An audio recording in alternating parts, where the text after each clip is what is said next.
రేపటి నుంచి సర్వే రుణమాఫీ కాని రైతుల వివరాలు నమోదుకు యాప్ మార్గదర్శకాలు జారీ అంటూ ఇక అర్హులై ఉండి రేషన్ కార్డు లేక ఇతర కారణాల వల్ల రుణమాఫీ వర్తించని రైతుల వివరాల నమోదుకు రైతు భరోసా పంట రుణమాఫీ యాప్ పేరు రైతు భరోసా పంట రుణమాఫీ యాప్ ఇది. సో యాప్ ను రాష్ట్ర వ్యవసాయ శాఖ రూపొందించింది. దీన్ని ఆదివారం అన్ని జిల్లాల వ్యవసాయ అధికారులు, డివిజన్, మండల అధికారులు, విస్తరణ అధికారులకు పంపించింది. వారు రుణమాఫీ వర్తించని వారి ఇళ్లకు వెళ్లి క్షేత్రస్థాయి సమాచారం తెలుసుకొని యాప్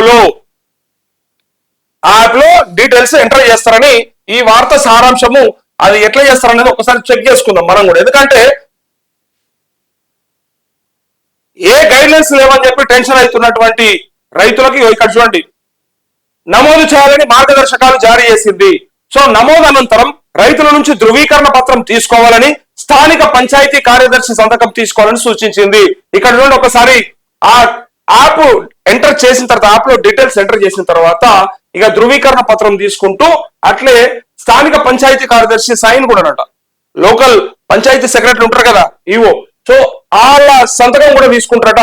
సో ముందుగా ప్రయోగాత్మకంగా కొందరు రైతుల వివరాలను నమోదు చేసి పరీక్షించాలని ఆదేశించింది. సో మంగళవారం నుంచి సర్వే ద్వారా యాప్ లో వివరాల నమోదు ప్రక్రియ ప్రారంభం కానుంది.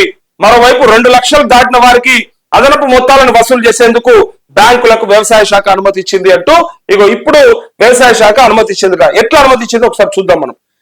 2 లక్షల వరకు రుణమాఫీ చేసినా తమకు వర్తించలేదని రైతులు వ్యవసాయ శాఖ అధికారులకు ఫిర్యాదు చేశారు. వారి ఖాతాలను తనిఖీ చేసినప్పుడు రేషన్ కార్డు లేదని, చాలా మందికి కుటుంబ నిర్ధారణ కావాల్సి ఉందనే కారణాలు తేలాయి. రుణమాఫీ వర్తించని వారి ఫిర్యాదుల పరిష్కారానికి ప్రత్యేక యాప్ ను రూపొందిస్తామని వ్యవసాయ శాఖ మంత్రి తుమ్మల నాగేశ్వరరావు ఇప్పటికే ప్రకటించారు. దీనికి అనుగుణంగా యాప్ ని అందుబాటులోకి తీసుకొచ్చారు. రుణమాఫీ కాలేదని ఫిర్యాదు చేసిన వారికి వారి ఇళ్లకు వ్యవసాయ శాఖ అధికారులు వెళ్తారు. ముందుగా వారి రుణ ఖాతాలు, ఆధార్ కార్డులను తనిఖీ చేస్తారు. అనంతరం కుటుంబ సభ్యుల వివరాలు తీసుకొని యాప్ లో అప్లోడ్ చేస్తారు. రుణాలున్న భార్యాభర్తనే గాక 18 ఏళ్లు దాటిన వారి కుటుంబ సభ్యుల ఫోటోలు తీసుకుంటారు. ఆ తర్వాత కుటుంబ యజమానితో ధృవీకరణ పత్రం తీసుకుంటారు. అందులో యజమాని తన రుణ ఖాతా, బ్యాంకు బ్రాంచ్ వివరాలతో పాటు రుణమాఫీ కోసం కుటుంబ సభ్యుల వివరాలను ఇష్టపూర్వకంగా రాసిస్తున్నట్లు పేర్కొంటూ సంతకంతో పాటు మొబైల్ నంబర్ రాయాలి. వీటిని ధృవీకరిస్తూ గ్రామ కార్యదర్శి సంతకం చేయాలని వ్యవసాయ శాఖ నిర్దేశించింది అంటూ అటెస్టేషన్ చేయడం అనేది బాధ్యత గ్రామ కార్యదర్శికి పెట్టిరు. అయితే ఇక్కడ చూడండి ఒకసారి ధృవీకరణ పత్రం తీసుకుంటే ఏమడతారట అంటే 18 ఏళ్లు దాటిన వారి కుటుంబ సభ్యుల వివరాలు ఫోటోలు తీసుకుంటారు. తీసుకొని ఆ తర్వాత బ్యాంకు యజమాని యొక్క రుణ ఖాతా, బ్యాంకు బ్రాంచ్ వివరాలతో పాటు రుణమాఫీ కోసం కుటుంబ సభ్యుల వివరాలను ఇష్టపూర్వకంగా రాసిస్తున్నట్టు అంటే ఈ కుటుంబంలో మా బాబు ఇలా కలిసి ఉన్నాడు, మాతోనే ఉన్నాడు, లేదు కొంతమంది ఏర్పడ్డాడు, వేరే కాపురం పెట్టిండు కాబట్టి ఆయన సపరేట్ ఉన్నాడు, ఆయన రేషన్ కార్డు అప్లై చేసుకున్నాడు అని చెప్పేస్తే ఆయన సపరేట్ అయిపోతాడు. అది వాళ్ళు చెప్పిన ఉద్దేశం. అర్థమైంది కదా. కుటుంబ నిర్ధారణ ఎట్లా జరుగుతుంది అంటే అధికారులు మన ఇళ్లకు వచ్చి ఇక్కడ అప్లై చేసుకున్న ఎవరైతే ఉంటారో, నేను చెప్పిన నిన్న మొన్న కూడా మండల అగ్రికల్చర్ ఆఫీసర్ దగ్గర పోయి గ్రీవెన్స్ ఫామ్ తోని అప్లై చేసుకున్నటువంటి ఎవరైనా రైతులు ఉంటే వాళ్ళ ఇళ్లకు వస్తారు. ఇంటికి వచ్చిన తర్వాత నీ కుటుంబ సభ్యుల వివరాలను వాళ్ళు డీటెయిల్స్ తీసుకుంటారు. కొంతమంది చెప్పిండ్రు నా కొడుకులు వేరే పడ్డారు, లేకపోతే ఒక ఆయన చెప్పిండు నా భార్య నేను వేరేనే ఉన్నామని చెప్పిండు. నా భార్య నేను వేరే ఉన్నాం, విడాకులు కూడా ఇచ్చినాం, ఆమె తల్లిగారింటికి వెళ్ళిపోయింది, లేదా ఇంకొక ఆయన చేసుకుంది, నేను ఇక్కడనే ఉన్నా కాబట్టి ఆమెలో ఇంకా నా దగ్గర చూపిస్తుందని ఒక ఆయన చెప్పాడు. సో అట్లాంటివి ఉంటే కూడా డివైడ్ చేస్తారు. అంటే కుటుంబ సభ్యుల వివరాలను ధృవీకరిస్తారు. అది ఆయన ధృవీకరిస్తే అటెస్టేషన్ కూడా మీ ఈవో ద్వారా జరుగుతుందట. దీంతో పాటు ఒకసారి 2 లక్షలు దాటిన వారికి ఇది అసలు ముచ్చట మనకు కావాల్సింది. నేను రోజు చెప్తా ఉన్నా, మీకు అప్డేట్ ఇస్తాను. 2 లక్షల పైన రుణాలున్న వారి నుంచి అదనపు మొత్తాల వసూలు కోసం వ్యవసాయ శాఖ ఆదివారం బ్యాంకులకు లేఖ రాసింది. ప్రభుత్వం నుంచి ఆదేశాలు రాలేదని ఇప్పటి వరకు బ్యాంకులు రైతుల నుంచి అదనపు మొత్తాలను తీసుకోవడం లేదు. రైతులు కూడా సందిగ్ధంలో ఉండగా తాజాగా స్పష్టతనిచ్చింది. అయితే అదనపు మొత్తాలు చెల్లించిన వారికి ఎప్పుడు రుణమాఫీ చేసేది వెల్లడించలేదు. దశల వారీగా చేస్తామని మంత్రి తుమ్మల ఇప్పటికే పేర్కొన్న విషయం తెలిసిందే అంటూ స్పష్టత లేదు అని చెప్తారు కదా. స్పష్టత ఇక్కడ కాదు, ఎక్కడా లేదు. బ్యాంకులు తీసుకోవడానికి రెడీ ఉండాలని చెప్పి ప్రభుత్వం నుంచి ఒక లేఖ వచ్చిందట. మరి లేఖ ఏంటిది, మరి రైతుల నుంచి ఎట్లా వసూలు చేస్తారు, ఒక్కొక్క కుటుంబంలో 3-4 లోన్ అకౌంట్లు ఉంటే మరి ఏ లోన్ అకౌంట్ నుంచి డబ్బులు కట్టించుకుంటారు, మరి ఇళ్లలో తగాదాలు పెడతారా, లేదంటే విడిపోయిన అన్నదమ్ములని ఇప్పుడు దీనివల్ల ఇంకా కొట్టుకొని సావమని చెప్తారా అనేది పెద్ద ప్రశ్న. ఒకే కుటుంబంలో కలిసి ఉన్నట్టుగా కనుక ఉంటే, అయితే వీళ్ళు చెప్పింది ఒకటి క్లారిటీ ఒకటి ఎక్కడొచ్చిందంటే రేషన్ కార్డుల ద్వారా అంటే ఏదైతే కుటుంబ సభ్యుల వివరాల సేకరణ ఉంటుందో అందులో మనకు క్లారిటీ వచ్చే అవకాశం ఉంది. ఆయన నేను కలిసి ఉండట్లేదు, ఆయన వేరే పడ్డాడు, వేరే కుటుంబం ఉన్నది అని చెప్తే ఆయన సపరేషన్ చేసే అవకాశం ఉంది. కాబట్టి ఫస్ట్ దీనికి ఒక సొల్యూషన్ వచ్చింది. మనం అనుకున్నాం ఇన్ని రోజులు, మరి ఎట్లా ఇలా ఇంట్లో ఇద్దరు ముగ్గురు కలిపి ఉన్నాయి, మా తమ్ముంది ఉంది, మా అమ్మది ఉంది, నాన్నది ఉంది, మేము వేరే ఉన్నాం, మా అమ్మనాయన వేరే ఉంటున్నారు అని చెప్పినప్పుడు ఇవాళ కుటుంబ నిర్ధారణ చేయడానికి అధికారులు వస్తే అధికారుల ద్వారా ఆ కుటుంబం సపరేషన్ అయిపోతుంది.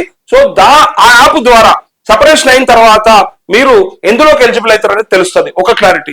ఇంకొకటి ఏంటిదంటే 2 లక్షల కంటే ఎక్కువ ఉన్న వాళ్ళని కట్టించుకోవాలని అంటే మరి ఇంట్లో లేదా ఒక్కరికి 2 గాని 3 గాని లోన్లు ఉంటే మరి ఏ బ్యాంక్ లో కట్టించుకుంటే ఏ బ్యాంక్ లో మాకు లోన్ మాఫ్ అవుతుందని చాలా మంది అడుగుతా ఉన్నారు. సో అప్డేట్ డైలీ వస్తుంది. ఇది ఓన్లీ ఇంకా మీరు స్టార్ట్ చేసుకోవచ్చు, అదనపు మొత్తాలు మీరు కట్టించుకోవచ్చు అని చెప్పింది. నేనేం అడుగుతా ఉన్నంటే అసలు ఈ కట్టుడు అనేది పెట్టకపోతే బాగుంటుండే. అనవసరంగా రైతులను ఇంకా బాధ పెట్టడానికి ప్రయత్నం చేస్తా ఉన్నారు. ఎందుకంటే ఒక్క 5,000, 10,000, 20,000 అంటే కట్టడానికి రెడీ అవుతారేమో కానీ 50,000 నుంచి ₹1,00,000, 2 లక్షలు ఉన్న వాళ్ళు ఎట్లా కట్టాలి? ఇప్పుడు ఏడికలు తీసుకురావాలి, అది వాళ్ళు అడుగుతుంది. ఆ 2 లక్షలు ఇచ్చేదేదో డైరెక్ట్ గా వాళ్ళ అకౌంట్ లో వేసేస్తే వాళ్ళు ఏదో ఒక అకౌంట్ పెట్టుకొని ఇంకొక అకౌంట్ కి తర్వాత కట్టుకుంటారు లేదా రెన్యువల్ చేసుకుంటారు కదా. సో దానికోసమే మనం అడుగుతా ఉన్నాం. డైలీ రైతుల నుంచి కాల్స్ తీసుకుందాం, మీ అభిప్రాయాలు కూడా తీసుకుంటా. ఫైనల్ గా ప్రభుత్వాలు కూడా అది చేరవేసేలాగా ఇప్పటికే వేలాది మంది రైతులు చెప్పారు, మేము ఎక్కువ ఉన్న అమౌంట్ మేము కట్టలేము, మా వల్ల కాదు, మేము కట్టని పరిస్థితులలో మరి మాకు రుణమాఫీ జరగదా, మేము రైతులను కాదని అడుగుతా ఉన్నారు. ఒకసారి ఇక్కడ చూద్దాం, ఎవరి చిత్తశుద్ధి ఏంటి, ఎవరి ఇంట్రెస్ట్లు ఏంటి తెలుస్తా ఉంటాయి. సో నేనేమంటానంటే రుణమాఫీకి సంబంధించి ఏ పత్రిక అయినా రాసిందా, రైతులను వదిలేస్తారా అనేది నా ప్రశ్న అన్నమాట. అందుకోసం చూస్తా ఉన్నా నేను. ఒక ఈనాడు పేపర్ లో మాత్రం వచ్చింది యాప్ కు సంబంధించిన డీటెయిల్స్. ఇక వేరే పత్రికలు అయితే ఎక్కడా కనిపిస్తున్నట్టుగా అనిపిస్తలేదు. అట్లా ఇక చూసారు కదా, మొత్తానికి రుణమాఫీకి సంబంధించి రాను పత్రికలు కూడా మర్చిపోయినాయి. ఒక యాప్ వచ్చింది, ఆ యాప్ ద్వారా కనీసం రైతుల డీటెయిల్స్ ఎంటర్ చేస్తారట, అది రేపటి నుంచి జరుగుతుందట అని చెప్పేటోడు కూడా లేకుండా అయిపోయాడు. నిన్న బ్యాంకులకైతే లేఖలు రాసిరట సండే రోజు ప్రభుత్వం నుంచి. సో మీరు అదనపు మొత్తాన్ని ఎక్స్ట్రా అమౌంట్ మీరు కట్టించుకోవచ్చు ఇప్పటి నుంచి అని చెప్పిరట. కానీ దానికి కూడా గైడ్ లైన్స్ రాలే, ఓన్లీ కట్టించుకోవచ్చు అంటే బ్యాంకులు డిసైడ్ చేస్తాయి. మరి ఇప్పుడు ఏ బ్యాంకులు డిసైడ్ చేస్తాయి? ఒక్కళ్ళకి 2-3 బ్యాంకులలో ఉంటే ఏ బ్యాంక్ లో కట్టించుకుంటారు, ఏ బ్యాంక్ లో లోన్ మాఫీ అవుతుంది అని చెప్పి డౌట్లు ఉంటాయి. సో వాటికి కూడా మనకి ఇంకే డీటెయిల్స్ రాలేవు, వచ్చినాక మాట్లాడదాం. అప్పటిదాకా ఇంకొకసారి ఈ వార్త చూద్దాం. దిశాల ఎవరిని వదలం, చెరువులను చెరబడితే ఉక్కు పాదంతో అణిచివేస్తాం, ఫామ్ హౌస్ల పేరుతో అక్రమ కట్టడాలు, అందులో కొందరు ప్రత్యక్ష